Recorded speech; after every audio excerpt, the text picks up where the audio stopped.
El faraón que gobernó Egipto en el año 745, antes de nuestra era, no era egipcio, venía del sur, y su reino tenía más pirámides que el país que acababa de conquistar.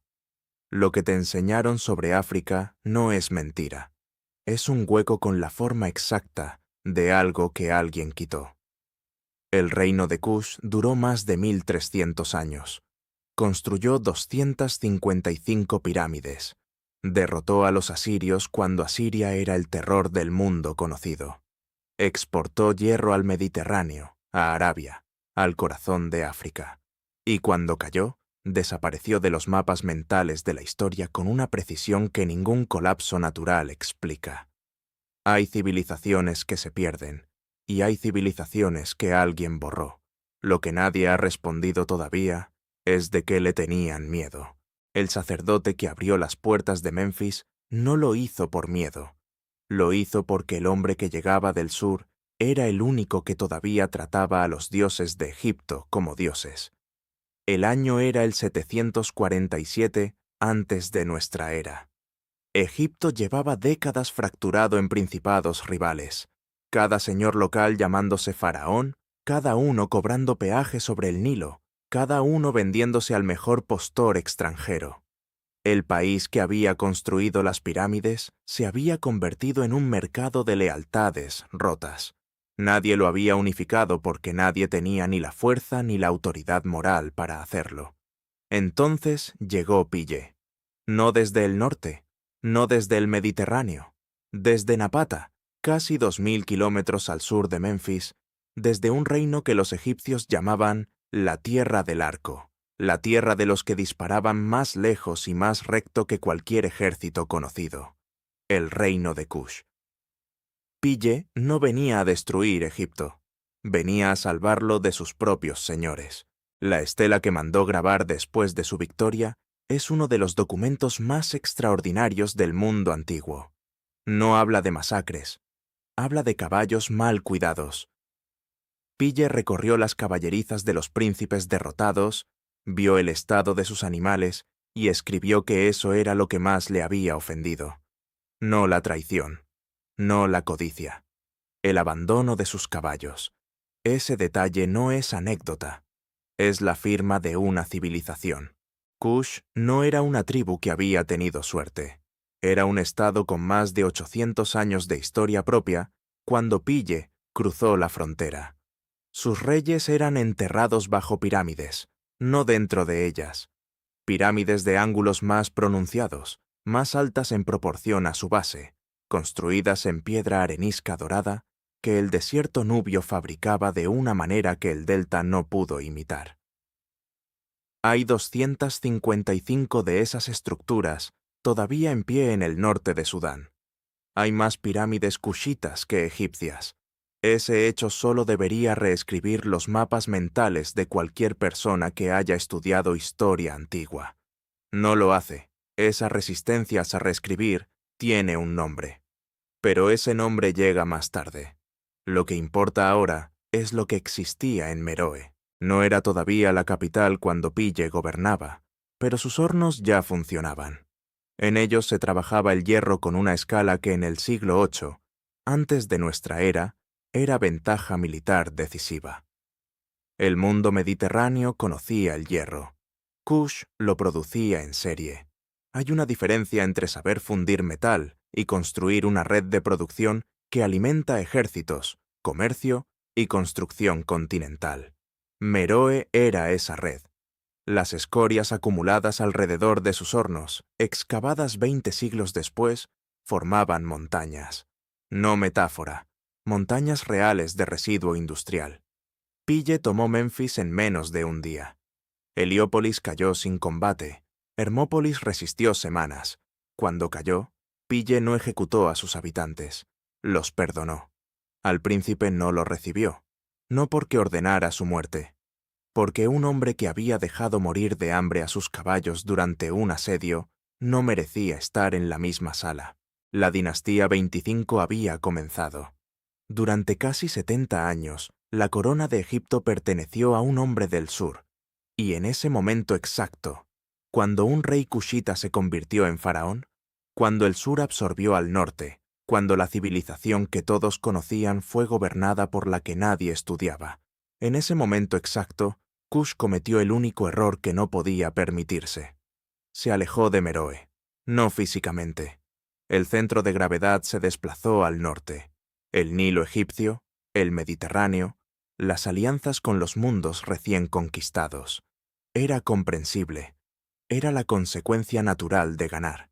Y era, aunque nadie lo vio entonces, el principio del mecanismo que lo destruiría todo. ¿Quién tuvo más responsabilidad en lo que vino después? ¿El rey que ganó demasiado, o el reino que no supo qué hacer con la victoria? Esa pregunta no tiene respuesta cómoda, y la que elijas dice algo sobre cómo lees el poder. Hay un nombre grabado en una columna de Napata que tardaron 40 años en descifrar. Cuando lo hicieron, no era el nombre de un rey, era el nombre de un ingeniero, el hombre que diseñó los hornos de Meroe. Nadie sabe quién era. Nadie explica por qué su nombre está grabado junto a los de los faraones. El rey que destruyó Kush nunca se llamó a sí mismo conquistador. Se llamó a sí mismo cristiano. El año era el 330 de nuestra era. Ezana de Aksum llevaba menos de una década en el trono cuando tomó una decisión que sus predecesores nunca habían necesitado tomar: elegir un dios. No porque la fe lo moviera primero, porque el comercio lo requería. El Mediterráneo se estaba reorganizando alrededor de una nueva moneda cultural, y esa moneda se llamaba cristianismo. Los que la aceptaban abrían puertas, los que no, cerraban rutas. Ezana eligió con precisión quirúrgica. Aksum no era una civilización menor. Controlaba el Mar Rojo. Sus puertos conectaban África con Arabia, India y el mundo romano. Comerciaba en marfil, oro, obsidiana y esclavos. Y durante generaciones había coexistido con Kush en un equilibrio tenso pero funcional. Kush dominaba el Nilo y el interior. Aksum dominaba la costa y el mar. Dos sistemas que no se tocaban porque cada uno necesitaba lo que el otro no vendía. Eso cambió cuando Roma cambió. Cuando el Imperio Romano abrazó el cristianismo en el siglo IV de nuestra era, las rutas comerciales no se reorganizaron por fe, se reorganizaron por confianza. Los mercaderes romanos preferían socios que compartieran su marco legal y religioso. Aksum entendió eso antes que nadie en la región. Kush no lo entendió, o lo entendió demasiado tarde. Mientras Ezana construía iglesias y acuñaba monedas con la cruz, Kush seguía usando su escritura propia, sus dioses propios, sus estructuras propias. Había sobrevivido 1000 años siendo exactamente lo que era. No tenía razón para creer que ser lo que era se había vuelto un problema. Esa convicción era el error. Las caravanas que antes atravesaban Meroe para llegar al Mediterráneo empezaron a tomar rutas alternativas. No porque Kush fuera hostil, porque Aksum era más conveniente, más conectado, más legible para los mercaderes del norte.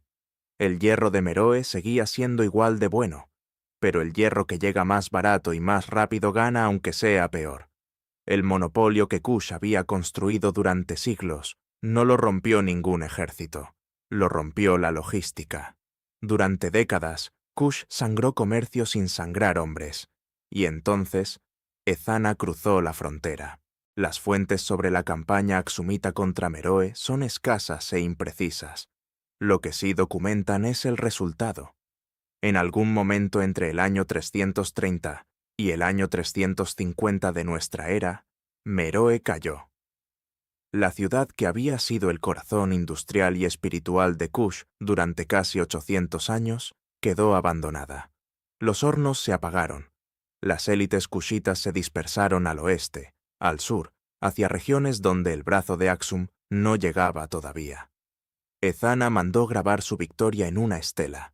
La redactó en 3 idiomas. Describió a los pueblos que derrotó con una precisión etnográfica que los arqueólogos todavía usan como fuente. En ninguna parte de esa inscripción aparece la palabra Kush. Aparecen nombres de grupos, de líderes, de territorías específicas. pero el nombre del reino que acababa de borrar del mapa no lo menciona una sola vez. Eso no es un olvido. Eso es una decisión. Borrar el nombre de un enemigo de tu registro de victorias no tiene ninguna lógica militar. Tiene una lógica diferente. La lógica de alguien que no quiere que las generaciones siguientes sepan con exactitud qué destruyeron.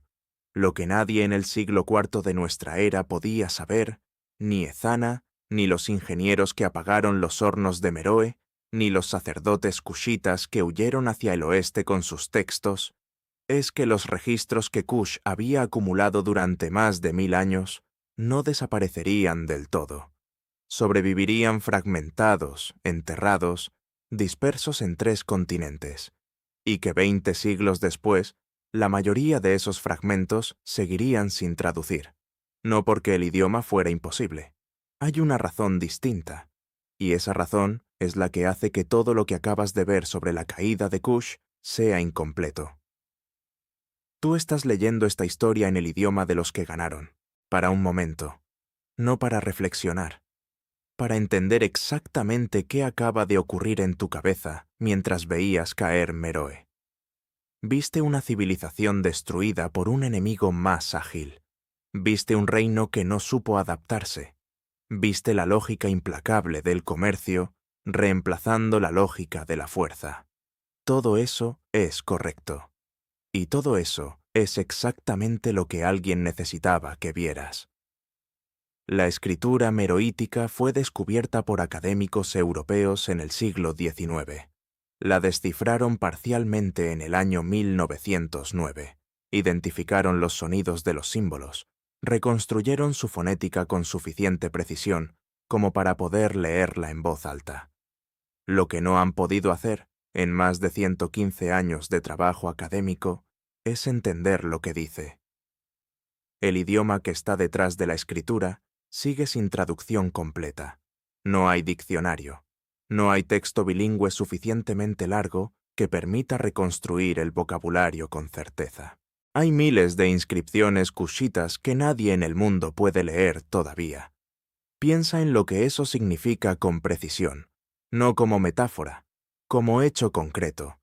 Hay estelas funerarias, registros administrativos, textos religiosos, documentos que podrían ser leyes o tratados o crónicas, y su contenido es ilegible para la ciencia del siglo XXI. Lo que sabemos de Kush lo sabemos por fuentes egipcias, asirias, griegas, romanas y axúmitas. Sabemos lo que Kush hizo visto desde afuera. No sabemos lo que Kush pensó visto desde adentro. Eso no es un detalle académico menor. Es el centro de todo. Cuando Pille conquistó Egipto y mandó grabar su estela de victoria, la grabó en egipcio clásico, no en meroítico. El rey cushita que acababa de unificar Egipto eligió el idioma del país conquistado para narrar su propia victoria. Los historiadores lo interpretan como pragmatismo diplomático.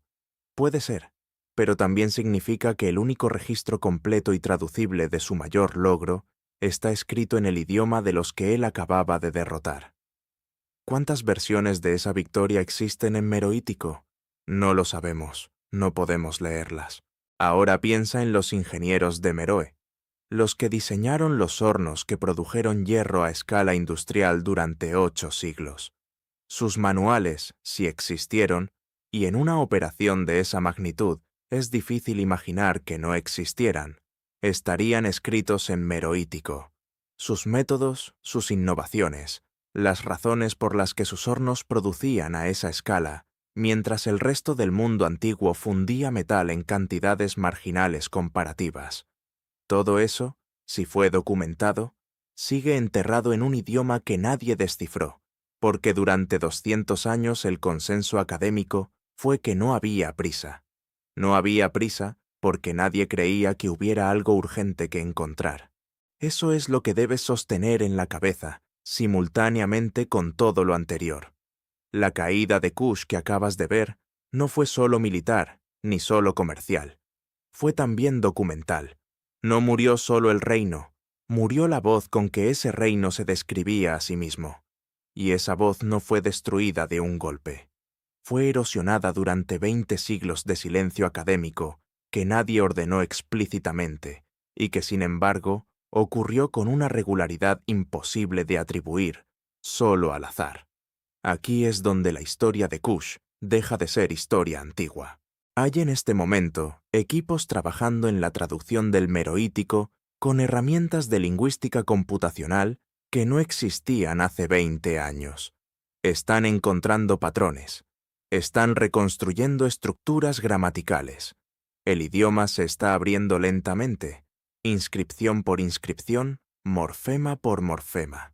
Y lo que van encontrando contradice en varios puntos la narrativa que las fuentes externas habían construido sobre Kush durante 2 siglos de arqueología. No en los hechos grandes, en los matices que hacen que los hechos grandes signifiquen algo diferente.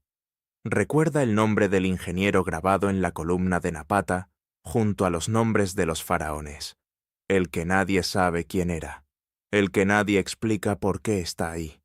Hay más nombres como ese, decenas. Algunos son mujeres. Eso no encaja con ninguna narrativa que el mundo antiguo haya dejado escrita sobre Kush desde afuera. Y es exactamente el tipo de detalle que un idioma sin traducción puede esconder durante 20 siglos sin que nadie lo reclame. Lo que creías que era una historia de conquista y colapso tiene una capa debajo que todavía no has visto. El hierro de Meroe no era una industria, era una doctrina. Vuelve al momento exacto en que Pille dejó Napata para conquistar Egipto. No lleva solo un ejército, lleva el producto más valioso del mundo antiguo en cantidades que ningún reino del Mediterráneo podía igualar. El hierro kushita llegaba a los mercados del norte con una regularidad que hacía de Kush no solo un poder militar, sino una dependencia económica para los estados que decían no temerle. Asiria compraba metal kushita, Egipto compraba metal kushita. Las rutas que atravesaban el Sahara Oriental llevaban hierro de Meroe hacia el oeste africano 2 siglos antes de que Roma existiera como república. Kush no conquistó Egipto porque tenía el mejor ejército del mundo antiguo. Kush conquistó Egipto porque podía permitirse tener el mejor ejército del mundo antiguo. Y podía permitírselo porque Meroe funcionaba. Ahora sostén ese hecho junto a este.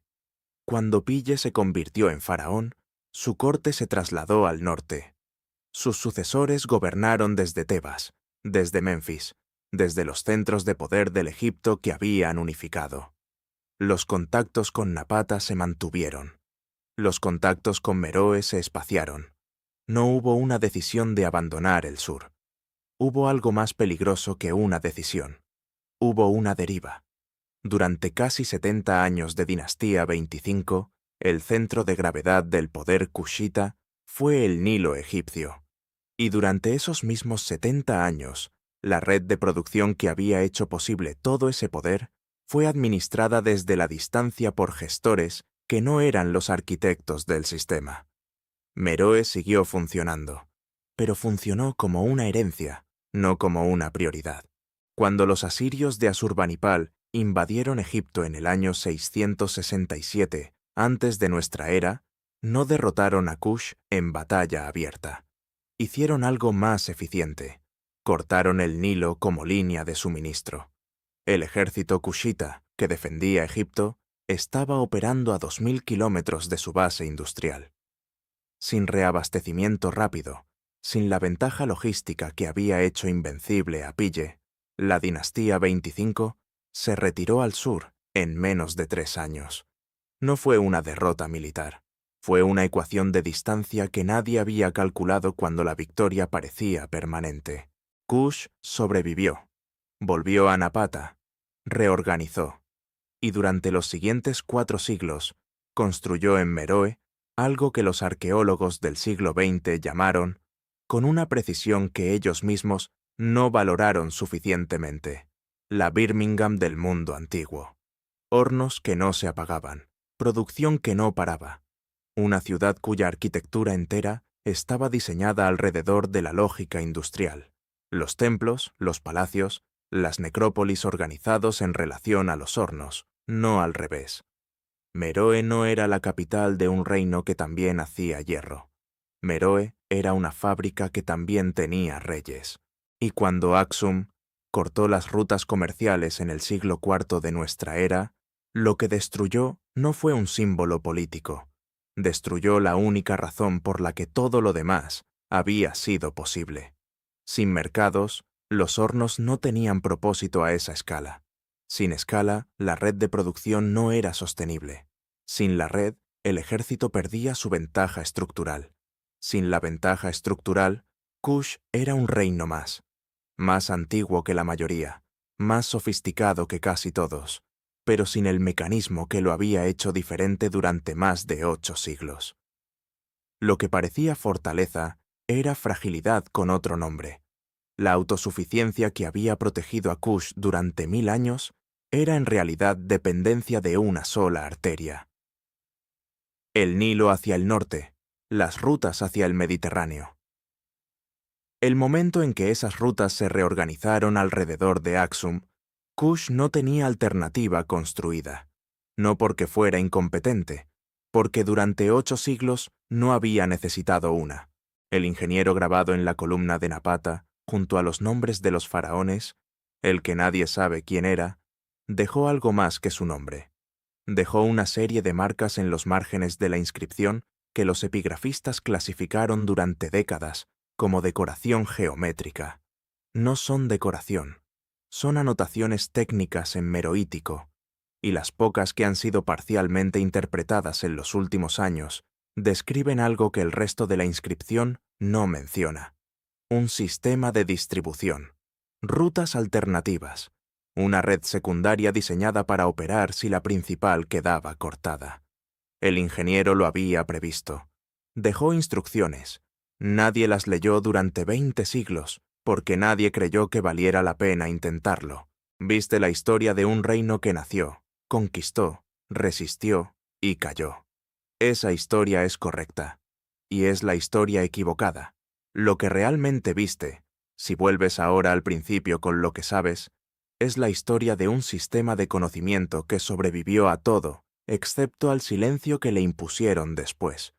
No el silencio de la destrucción, el silencio de la clasificación, el silencio de los archivos que se llenan de material sin traducir y se cierran sin urgencia porque el material que contienen pertenece a una civilización que el consenso académico del siglo XIX decidió, sin votación formal y sin debate documentado, que no era central a la narrativa del progreso humano. Ese consenso nunca fue declarado, nunca fue escrito como política. Ocurrió en la acumulación de decisiones pequeñas. ¿Qué excavación financiar? ¿Qué hallazgo publicar? ¿Qué idioma descifrar primero? ¿Qué nombre incluir en los libros de texto que leen los niños de 12 años en los países que controlan las editoriales académicas globales? Kush desapareció de la memoria colectiva no cuando Meroe cayó. Desapareció cuando esas decisiones pequeñas se acumularon durante 150 años hasta formar un muro. Ahora vuelve a Pille, al hombre que entró en Memphis y ofendió a los príncipes derrotados, no por haber destruido sus ejércitos, sino por el estado de sus caballos. El rey que grabó su victoria en egipcio clásico, porque era el idioma que sus nuevos súbditos entendían. El faraón cushita, que gobernó el país más famoso del mundo antiguo, y cuyo nombre la mayoría de personas con educación universitaria no reconoce. Pille no eligió escribir en egipcio solo por pragmatismo diplomático. Lo hizo porque entendía algo que sus sucesores olvidaron. El poder no es lo que construyes, es lo que los demás deciden recordar de lo que construiste. Pille escribió en el idioma que garantizaba que su victoria sería legible para las generaciones siguientes. Y tenía razón. Su estela sobrevivió. Su victoria está documentada. Su nombre existe en los registros. Lo que no existe en esos mismos registros es el contexto que hace que su victoria tenga sentido completo. El hierro, los hornos, el ingeniero sin nombre, la red de rutas alternativas que alguien diseñó y nadie leyó. Esa capa de Kush, la capa que Kush escribió sobre sí mismo en su propio idioma, es la que sigue enterrada. Y aquí está lo que cambia todo lo que viste desde el principio. Los arqueólogos que excavaron Meroe entre el año 1880 y el año 1920 encontraron, además de las estructuras visibles, depósitos de material escrito, tablillas, fragmentos de papiro, adaptado al clima seco del interior africano, inscripciones en objetos cotidianos. La cantidad era suficiente para constituir lo que en cualquier otra excavación de ese periodo habría sido declarado inmediatamente archivo de importancia histórica de primer orden. En los registros de esas expediciones, ese material aparece catalogado en una categoría que se repite con una consistencia que resulta difícil de atribuir a la coincidencia. Material de interés secundario, pendiente de análisis posterior. Posterior nunca llegó para la mayoría de esos depósitos. Algunos están en museos europeos en cajas que no han sido abiertas en décadas. Otros fueron repatriados a Sudán en condiciones de conservación que las guerras civiles del siglo XX complicaron. Otros simplemente no están en ningún inventario conocido. No hay conspiración en eso. Hay algo más difícil de señalar y más difícil de corregir que una conspiración. Hay un sistema de prioridades que se autorreproduce sin necesitar que nadie lo ordene. El material de Kush lleva 150 años siendo secundario, porque lleva 150 años siendo tratado como secundario. Y cada generación de académicos hereda ese tratamiento como si fuera una conclusión ya establecida en lugar de lo que realmente es. Una decisión que nadie tomó conscientemente y que sin embargo produce los mismos resultados que si hubiera sido planificada. El meroítico se está descifrando ahora, lentamente, con herramientas que hace 20 años no existían. Y cada inscripción que se abre revela no un pueblo misterioso que el tiempo borró, sino una civilización con una voz propia, precisa, técnica y filosófica, que lleva 20 siglos esperando que alguien considerara que valía la pena escucharla. El ingeniero de Napata dejó instrucciones para salvar el sistema que construyó. Nadie las leyó a tiempo, pero las instrucciones siguen ahí.